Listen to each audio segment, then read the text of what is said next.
नमस्कार भक्तजनों। आज हम आपके लिए बरउथनी एकादशी व्रत कथा लेकर आए हैं।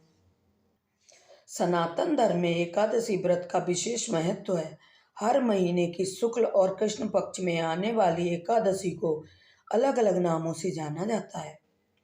वैशाख महीने के कृष्ण पक्ष की एकादशी को बरउथनी एकादशी कहते हैं।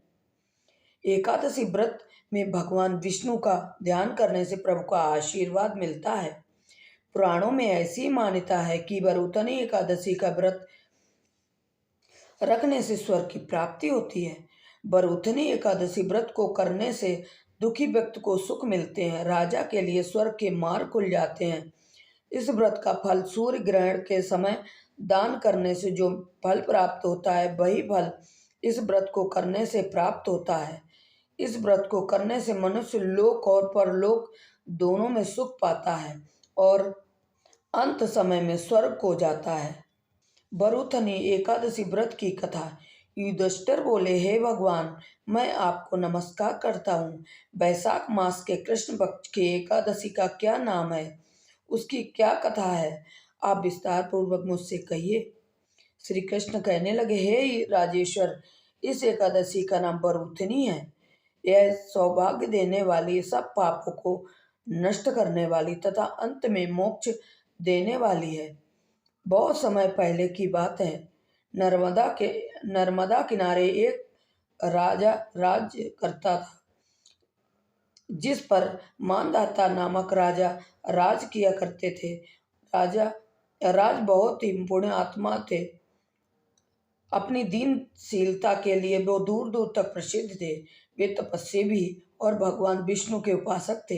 एक बार राजा जंगल में तपस्या के लिए चले गए और एक विशाल वृक्ष के नीचे अपना आसन लगाकर तपस्या आरंभ कर दी। वे अभी तपस्या में ही लीन थे कि एक जंगली भालू ने उन पर हमला कर दिया। वह उनके पैर को चबाने लगा, लेकिन राजा मानदाता तपस्या में इतने लीन रहे, भालू उन्हें घसीट कर ले जाने लगा। तो ऐसे में राजा को घबराहट होने लगी, लेकिन उन्होंने तपस्वी धर्म का पालन करते हुए क्रोध नहीं किया और भगवान विष्णु से इस संकट से उबरने की गुहार लगाई। भगवान अपने भक्त पर संकट कैसे देख सकते हैं। विष्णु भगवान प्रकट हुए और भालू को अपने सुदर्शन चक्र से मार गिराया, लेकिन तब तक भालू राजा के पैर को लगभग पूरा चबा चुका था। राजा बहुत दुखी थे, डर में थे। भगवान विष्णु ने कहा, बस विचलित होने की आवश्यकता नहीं है। वैशाख मास के कृष्ण पक्ष की एकादशी, जो कि बरउथनी एकादशी कहलाती है, पर मेरे 12 रूप की पूजा करना। व्रत के प्रताप से तुम पुनः संपूर्ण अंगों वाले हष्टपुष्ट हो जाओगे। भालू ने जो भी तुम्हारे साथ किया, वह तुम्हारे पूर्व जन्म के पाप का फल है। इस एकादशी के व्रत से तुम्हें सभी पापों से मुक्ति मिल जाएगी। भगवान की आज्ञा मान कर मानधाता ने वैसा ही किया और व्रत का पारण करते ही उसे जैसे नवजीवन मिल गया हो, वह फिर से हष्टपुष्ट हो गया। अब राजा और भी अधिक श्रद्धा भाव से भगवत भक्त में लीन रहने लगा। अगर फ्रेंड मेरी कथा आपको पसंद आई हो तो लाइक कीजिए, मेरे चैनल सब्सक्राइब कीजिए और ज़्यादा से ज़्यादा शेयर कीजिए।